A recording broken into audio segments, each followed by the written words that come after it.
The settlement conference ends at exactly 3:47 on a Tuesday afternoon in downtown Dallas. I know the precise time because I watch my marriage officially die while staring at the conference room clock, counting the seconds until my lawyer stops talking about asset division and custody arrangements. 7 months ago, I spent one night with someone who meant nothing. Today, I sign papers that prove it cost me everything that ever mattered. My husband Richard sits across the mahogany table, looking through me like I'm furniture. Not angry anymore, not hurt, just absent. His lawyer slides another document across the glossy surface. Primary custody to Richard. Supervised visitation for me. Every other weekend. Pending completion of court-ordered therapy. These terms are non-negotiable, Richard's lawyer states. Given the circumstances of the infidelity and subsequent behavior, just tell me where to sign, I interrupt. My voice sounds hollow, like an echo of the woman who used to laugh at Richard's terrible dad jokes, who used to slow dance with him in our kitchen while our daughters slept upstairs. Richard doesn't flinch at my voice anymore. He used to know every tone, every mood, every meaning behind my sighs. Now I'm just background noise in the story of his life. The villain who destroyed their happy ending for 4 hours of nothing. But I should start from when I was still the hero of my own story. When I was Amanda Garrett, 35 years old, married for 11 years to the only man I'd ever loved, mother to Emma and Sophia, living in a colonial house in Highland Park that smelled like Richard's cologne and our daughter's strawberry shampoo. Richard wasn't perfect. Let me be clear about that from the beginning. He worked too much, forgot anniversaries, left his socks everywhere but the hamper. But he loved with his whole heart, the kind of love that made you feel safe even when the world was falling apart. He'd wake up early every Saturday to make Mickey Mouse pancakes for the girls. He'd text me bad jokes during hospital board meetings just to make me smile. He'd still look at me after 11 years like I was the girl he met at a medical conference in Houston, young and nervous, and desperate to pretend I belonged there. "You're the most beautiful woman in this room," he'd whispered at the hospital fundraiser 6 months before I destroyed us. "Every man here is jealous of me." "You're biased," I'd laughed, smoothing his tie. "Completely," he'd agreed. "Permanently, hopelessly biased in favor of my wife." The fundraiser was for the new cardiac wing. Richard, chief of cardiology at Presbyterian, had worked 2 years on the project. I stood beside him as donors wrote checks, playing the perfect doctor's wife, charming, supportive, elegant in the dress he'd surprised me with the week before. "Amanda makes all this possible," Richard told anyone who'd listen. "I save hearts. She saves me." It was our joke, our truth. Right up until it wasn't. The problems started 3 months later. Richard's hours got longer as the new wing opened. 12-hour days bled into 16. Weekends vanished into emergency surgeries. The girls started asking why Daddy missed their soccer games, their school plays, their bedtime stories. "He's saving lives," I'd explain, tucking them in alone again. "That's what heroes do." "Are we not important enough to save?" Sophia asked one night, 7 years old and too perceptive for her own good. I didn't have an answer that would satisfy her, didn't have an answer that satisfied me either. The loneliness crept in slowly, then all at once. Richard would come home after midnight, shower, fall into bed without a word. I'd wake up reaching for him, finding empty space or a back turned away. We became roommates raising children, logistics partners managing schedules. The man who used to kiss me like he was drowning, and I was air now, pecked my cheek absently while reading patient charts. "I miss you," I told him one morning, catching him before he left. "I'm right here," he said, not looking up from his phone. "No," I said quietly, "you're not." He promised things would calm down. After the wing was fully staffed. After the research grant came through. After, always after. I believed him because I wanted to, because 11 years of happiness should count for something. Then came the pharmaceutical conference in Austin. I almost didn't go. Emma had a cold. Sophia was struggling with math, and leaving them with Richard's mother felt selfish. But my best friend Diane convinced me. "When's the last time you did something just for you?" she asked. "You're disappearing, Amanda. Go. Remember who you are outside of being a wife and mother." So I went. 3 days in Austin, representing my small medical consulting firm, pretending I was the ambitious woman I'd been before trading conference rooms for carpool lanes. Christopher was at the hotel bar, waiting for a colleague who never showed. British accent, pharmaceutical sales, wedding ring that caught the light when he raised his whiskey. We talked about nothing. The conference, the weather, how American portions were absurdly large, safe topics for married people killing time. "Let me guess," he said after his third drink. "Husband's a doctor. Probably cardiac or neuro, they're the worst for work hours. You're here remembering what it's like to be seen as more than someone's wife." "That's presumptuous," I said, but he wasn't wrong. "I recognize the look," he said. "My wife has it too. The loneliness of loving someone who's married to their career." We talked until the bar closed. He walked me to my room, paused at my door. I should have said goodnight. Should have thought about Richard, about the girls, about the 11 years of trust I was about to shatter. Instead, I thought about how long it had been since someone looked at me like I was worth wanting. "This is a terrible idea," I said, keycard in my hand. "Absolutely terrible," he agreed. I opened the door anyway. The hotel room was generic, impersonal, beige walls, corporate art, a bed that would witness the end of my marriage. Christopher kissed me the moment the door closed, and it was different from Richard's kisses. Hungry or desperate, empty of history or promise. Just two lonely people using each other as band-aids for wounds that needed surgery. "Tell me about him," Christopher said after, while I stared at the ceiling trying to feel something other than immediate regret. "Why?" "Because you're already regretting this and I want to know what I'm competing with." "You're not competing. This was just what? Just two married people pretending we're not destroying our lives?" I turned to look at him then, this stranger who'd been inside me 20 minutes ago. His wedding ring was on the nightstand next to mine. When had I taken it off? The pale band of skin on my finger looked like a scar. "He's a good man," I said quietly. "The best man. He saves lives every day and comes home exhausted, but still remembers to ask about my day. He makes our daughters Mickey Mouse pancakes every Saturday. He can't dance, but does it anyway because I love it. My voice broke. "He thinks I'm at a conference learning about medical billing software. And instead, you're here." "Instead, I'm here."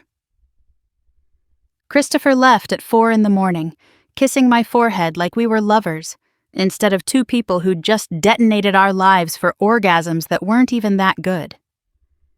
I showered for an hour, trying to wash away his cologne, his touch, the sound of my name in his accent. But guilt has a way of seeping deeper than soap can reach. I threw up twice before the morning sessions, blamed it on the minibar wine when colleagues asked if I was okay. Sat through presentations on coding updates and reimbursement rates while my phone buzzed with texts from Richard. "Hope the conference is going well. Girls miss you. Emma lost another tooth. Tooth fairy coming tonight. Love you. Can't wait to have you home." Each message was a knife between ribs, twisting deeper. I excused myself during lunch, locked myself in a bathroom stall, and sobbed until my ribs ached. A woman in the next stall asked if I needed help. "I'm fine," I lied. "Just missing my family." "First time away from the kids?" she asked kindly. "It gets easier." But she was wrong. It got harder. Every minute became an eternity of knowing what I'd done, of carrying this secret that grew heavier with each breath. I couldn't eat, couldn't focus, couldn't stop checking my phone to make sure Christopher hadn't somehow contacted Richard. But guilt doesn't bury easily.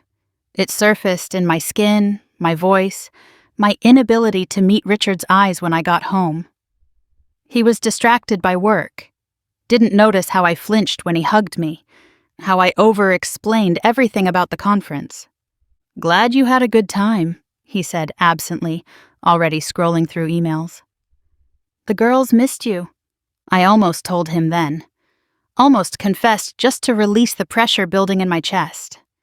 But Emma ran in with a drawing she'd made. Our family, 4 stick figures holding hands. And I swallowed the truth like poison. 2 weeks passed. I convinced myself it was over, a moment of madness that would fade. Richard and I fell back into our routine. Brief morning conversations, logistics texts, exhausted goodnights. If our marriage was already broken, what did one night matter? Then the email came. Christopher had found my company website, my professional headshot, my direct contact. "Can't stop thinking about Austin. My marriage ended last month. If yours is ending too, perhaps we could explore this properly." I stared at the screen, nauseous. He'd left his wife. Or she'd left him. Either way, he was offering something I couldn't want. A future built on 4 hours of lies. I deleted the email, blocked the address, tried to forget. But secrets are like cancer. They grow in darkness, poison everything they touch. I became paranoid, checking Richard's phone when he slept, wondering if he somehow knew. I picked fights about nothing, needing him to be the villain so I wouldn't have to be. "What's wrong with you lately?" he asked after I exploded about him missing dinner again. "You're acting like I'm the enemy." "Maybe you are," I snapped. "Maybe if you were home more, I wouldn't feel like a single parent. That's not fair. You know why I'm working these hours. For the girls? For me? Or for your ego?" He looked at me then, really looked at me for the first time in months. "Amanda, what's really going on?" I should have told him. Should have confessed and begged forgiveness and tried to rebuild. Instead, I did what cowards do. I blamed him. "I'm drowning, Richard. I'm alone in this marriage, and you don't even see it." "Then let me see it," he said, reaching for me. "Talk to me." "We can fix this." But I didn't want to fix it. I wanted to be right. Wanted my loneliness to justify my betrayal. So I pulled away, let him blame himself, watched him try harder while I grew colder. A month later, I forgot to clear my browser history. Richard rarely used my laptop, but his was updating and he needed to check a patient file. Such a small thing, a routine moment that ruptured everything. He must have clicked the wrong bookmark, must have seen the email website I'd forgotten to close. I was making dinner when he walked into the kitchen, laptop in his hands, face carved from stone. "Who's Christopher?" he asked quietly. The knife slipped from my hand, clattering on granite. "What?" "British pharmaceutical rep. Says he can't stop thinking about Austin." His voice was calm, too calm, measured like he was scrubbing in for surgery. "Says his marriage ended, and wonders if yours is too." "Richard, when?" The word came out sharp, surgical. "When did you sleep with him?" I could have lied, could have denied, deflected, demanded to know why he was invading my privacy. Instead, faced with his eyes, confused, hurt, beginning to understand, the truth spilled out. The conference. Just once. It meant nothing. Nothing. He set the laptop down carefully, like it might explode. "You threw away our marriage for nothing." "We don't have a marriage!" The words erupted, years of resentment finally finding voice. "We have a scheduling arrangement." "You're never here, never present.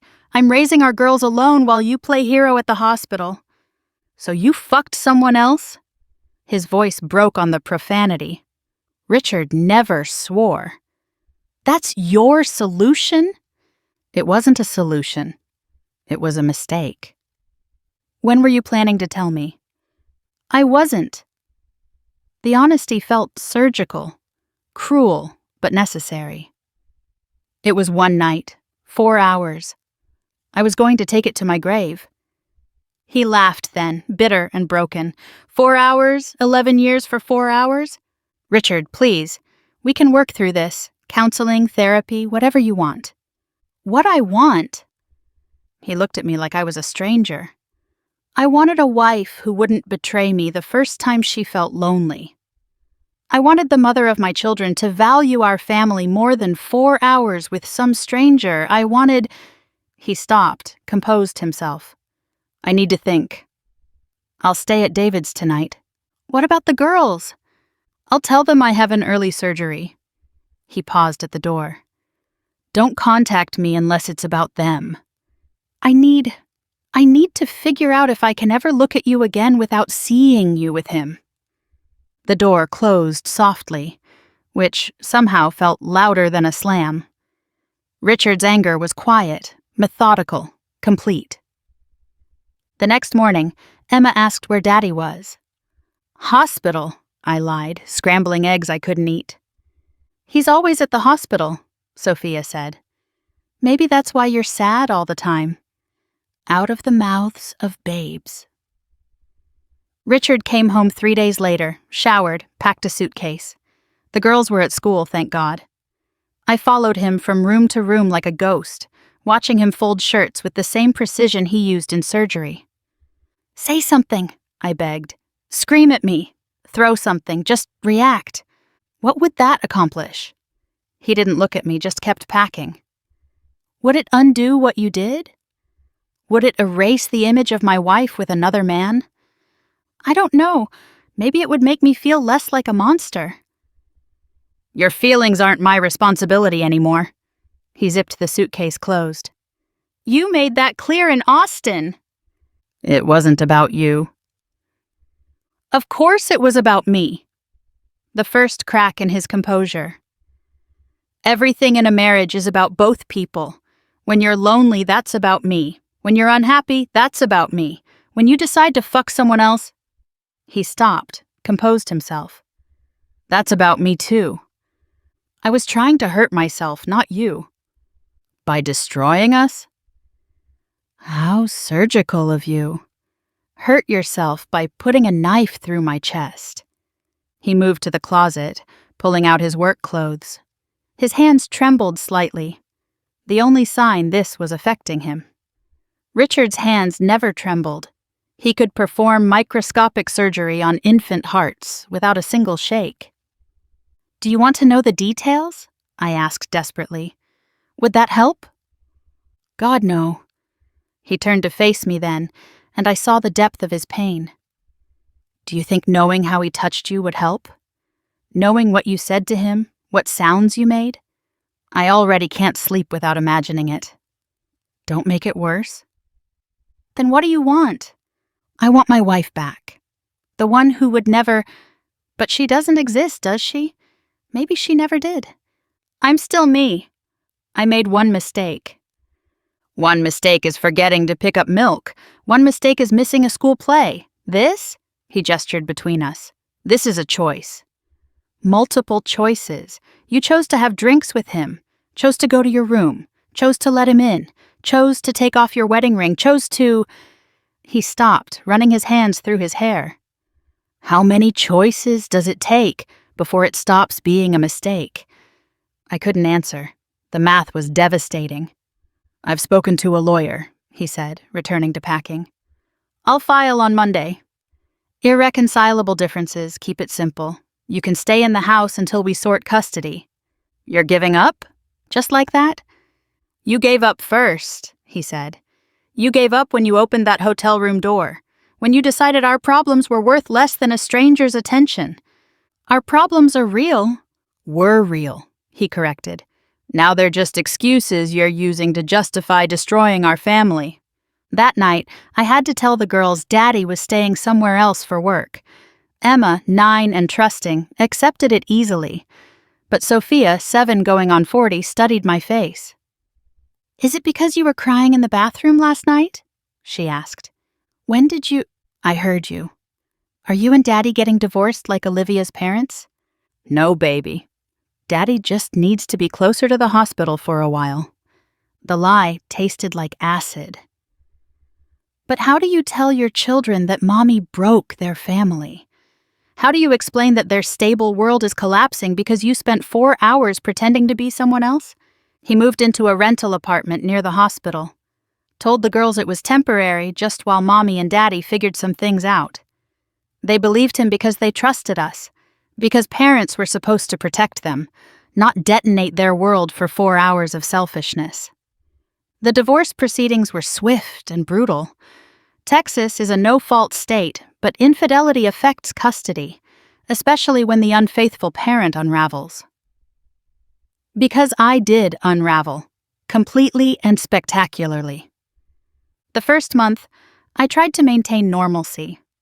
Woke the girls up for school, packed lunches with notes that said, "Mommy loves you," attended PTA meetings where other mothers whispered behind their hands. But the weight of what I'd done pressed down like a physical force. Started drinking wine at noon, just a glass to smooth the edges. Then 2, then the whole bottle. By month 2, I was adding vodka to my morning coffee, telling myself it helped me function. The school called when I showed up to pick up slurring words. "Mrs. Garrett, are you feeling all right?" the principal asked, guiding me to her office while another parent collected my girls. "I'm fine," I insisted, aware that I wasn't. "Just tired. You know how it is." "I do know," she said gently. "Which is why I'm going to call your emergency contact." "Is your husband available?" My husband. Still calling him that even though he'd been gone for weeks. "We're separated," I admitted. Just call him." Richard arrived in scrubs, straight from surgery. He didn't look at me, just signed the girls out and took them home. His home. Not ours anymore. That night he texted, "The girls are staying with me this week. Get help, Amanda." But I didn't get help. I got worse. Stopped showing up to client meetings, lost 2 major accounts. Spent days in bed while the girls were at school, surrounded by empty bottles and wedding photos I couldn't stop staring at. In one, Richard was spinning me on the dance floor, both of us laughing at some joke I couldn't remember. We looked so happy, so permanent. "You need help," Diane said, finding me passed out on the couch while the girls were at Richard's. The house smelled like spoiled milk and regret. "This isn't about the divorce anymore. You're destroying yourself." "Good," I slurred. "I deserve it." "What about your girls?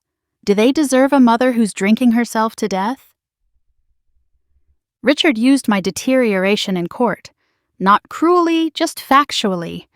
Presented evidence of missed school pickups, empty wine bottles, concerned texts from other parents. His lawyer argued I was unstable, that the girls needed consistency I couldn't provide. My lawyer didn't argue back because there was nothing to dispute. "I'm not trying to punish you," Richard told me after one hearing. "But I won't let your choices hurt them more than they already have." "I never meant—" "I know," he said. And for a moment I saw the man who'd loved me. But meaning and doing are different things. You taught me that. The worst part was watching him transform. The exhausted doctor who'd barely noticed me became hyper-focused on the girls, rearranging his schedule, hiring help, being present in ways he hadn't been before. My betrayal had woken him up, made him the father I'd always wanted him to be. Just not with me. "Daddy takes us to school now," Emma told me during one of my supervised visits. "And he learned to braid hair from YouTube." "That's wonderful, baby," I said, dying inside. "He says you're sick," Sophia added, always direct. "Are you going to get better?" How do you answer that? How do you tell your 7-year-old that mommy's sickness is self-inflicted, that the medicine is accepting what she's done, that some diseases can't be cured? Today, 7 months after Austin, I sign papers that make it official. Richard gets the house, the girls, the life we built together. I get supervised visits, a small settlement, and the knowledge that I'm the cautionary tale other wives whisper about at school pickup. "Any questions about the terms?" Richard's lawyer asks. "I have 1,000 questions. How do you explain to your daughters that mommy broke their family? How do you live with being the villain in your own story? How do you forgive yourself for trading 11 years for 4 hours? But those aren't legal questions, so I just sign where they tell me to sign. Richard stands when it's over, straightening his tie. The one I bought him last Christmas, back when I still had the right to touch it. The girls have soccer practice at 4. I'll have them call you tonight. Richard, wait. I stand too, needing something. Absolution, understanding, just acknowledgement that we once loved each other. I'm sorry. I know it doesn't matter now, but I need you to know. I'm so sorry. He looks at me for a long moment, and I see everything we were flash across his face.